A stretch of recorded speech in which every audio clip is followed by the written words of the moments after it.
कि जब मैं 1 सितंबर से चला हूं, पिछले साल 1 सितंबर से मेरे घर के लोग भी यहां बैठे हुए हैं, मेरा परिवार भी बैठा हुआ है, मेरा गांव भी बैठा हुआ है, बाकी क्षेत्र भी देख रहा होगा कि इन 266वां दिन जो कि आज है, इन 266 दिन में कोई भी ऐसा दिन नहीं रहा होगा जब मैं अपने लोगों के बीच 12, 14 और 15 घंटे ना रहा हूं।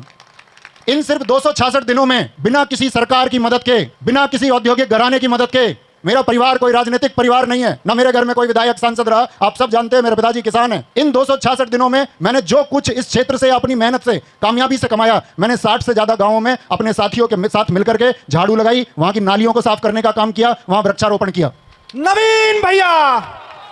भैया इस सब में कोई भी एक व्यक्ति हमने कभी पेड वर्कर नहीं लगाया जिसको पैसे देकर के हमने झाड़ू लगाई हो। मेरे साथ युवा शक्ति थी, मेरे साथ उन गांवों के बुजुर्ग लोग थे और वो हमारा अभियान अभी भी चल रहा है। इन 266 दिनों में मैंने 20,000 बच्चों को चिन्हित करके उन्हें गाइड करके सभाओं के माध्यम से 20 से ज्यादा हजार बच्चों को इसी विधानसभा में मुफ्त ऑनलाइन कोर्स देने का काम किया और उसके बदले में एक पैसा उनसे नहीं लिया ताकि वो अपने सपने साकार कर सके। इन्हीं 266 दिनों में 20,000 से ज्यादा बच्चों तक हमने मुफ्त पुस्तकें पहुंचाई, जो कि हम पिछले वर्षों से भी पहुंचा रहे थे, लेकिन अभी मैं गांवों में जा रहा हूं तो मैं लोगों को देख पा रहा हूं कि किनको जरूरत है। इन्हीं 266 दिनों में बिना किसी सरकार के पैसे के 50 से ज्यादा मंदिरों पर पुताई करने का, वहां टाइल्स करने का, कहीं बाउंड्री बनने का, यह काम हमने किया है। इन्हीं 266 दिनों में 20 से ज्यादा गांवों में लाइब्रेरी खोलने का काम हमने किया है। इन्हीं 266 दिनों में 5 से ज्यादा गांवों में स्पोर्ट्स ग्राउंड कॉम्प्लेक्स के लिए आर्थिक धनराशि की मदद देकर के वो ग्राउंड तैयार करने का काम हमने किया है। तो अगर हम बिना सरकार की मदद के इतना काम कर सकते हैं तो कल यदि आप लोगों की ताकत होगी, आप लोग सहारा देकर के वहां तक भेजेंगे तो शायद इस क्षेत्र की तकदीर बदलने के लिए आप और हम मिलकर के काम कर सकते हैं। भैया तुम